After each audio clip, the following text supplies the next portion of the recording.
What's good, y'all boys? Welcome back to another video, man. You know, y'all probably peeped. I took a little break, you know what I'm saying? But I'm right back like I never left, you feel me? So look, today, we have a crazy story coming up from New York.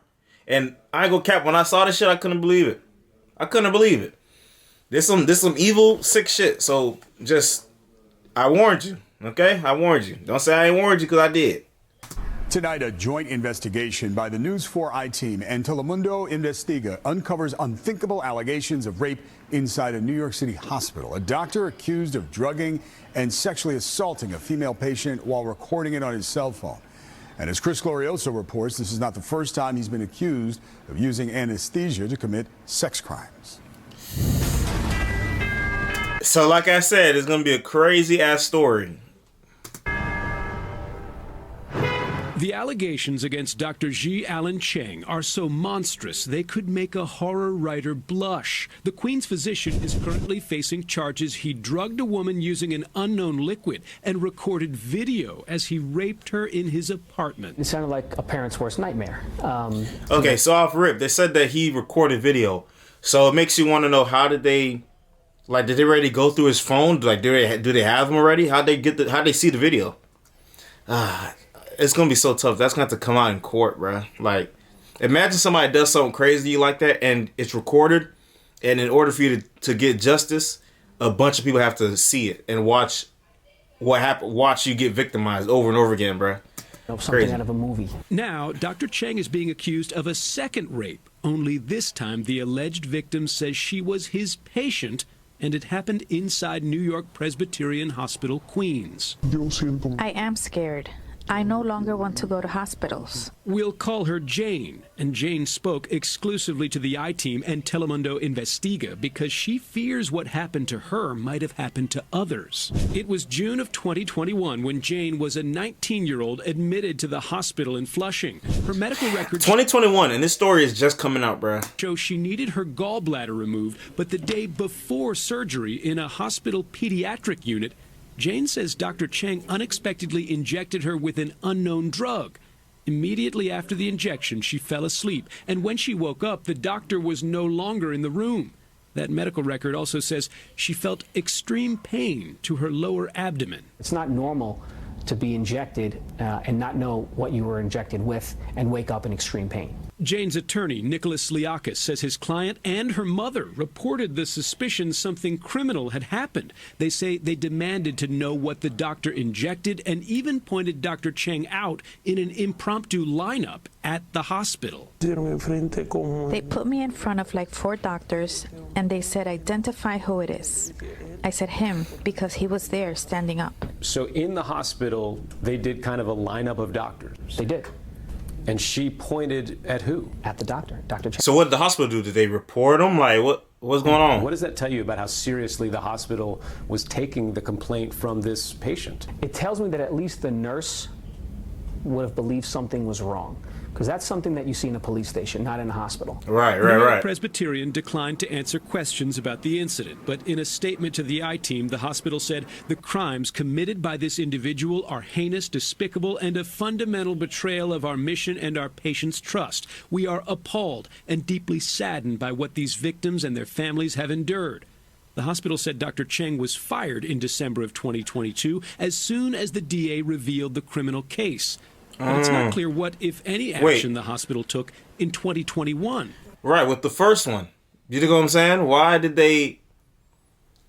That's what's weird to me, right? On the hospital's end. If they already suspect this nigga was doing some shit, and they heard the girl come and report it, why they take so long to fire this motherfucker, bruh? Fire him! Bruh, that... Nigga like that should never be able to work in the medical field again. Like, this is sick. This is sick, and the fact that there's like the whole, like how they let that shit slide, bro. They let that shit slide. Like, niggas need to be in jail, bro. Especially if they know that there's footage, recording footage of it. That's insane, right? Being drugged. Is there any universe in which the hospital could credibly say, we had no idea? No. Jane's lawyers say the medical record proves hospital staff felt something was deeply wrong. It shows the hospital was searching security video and key card access near Jane's room the day of the incident. 6/21, that was this month, 2 years ago, 2021. That's really a couple of days, bro. And after the hospital assigned social workers to conduct a SAFE exam.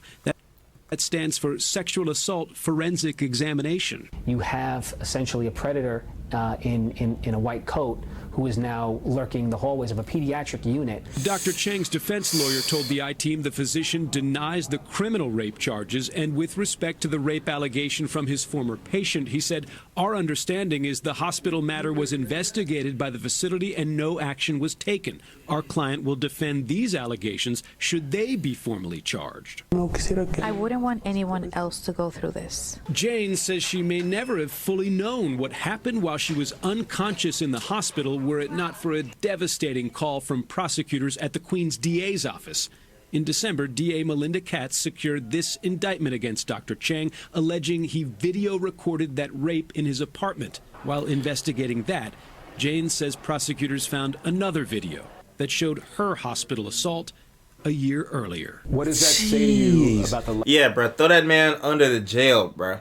Throw him under the jail. So I guess the prosecutors got his phone. You know, sometimes I don't understand how this shit be working sometimes, but they got his phone. They saw the video. They saw 2 videos. You know what I'm saying? And it's like if somebody's bold enough, crazy enough to do that one time, it's not a crazy thing to think that they might do it again, bro. To be honest with you. Yeah, throw him under the jail. Throw him under the jail.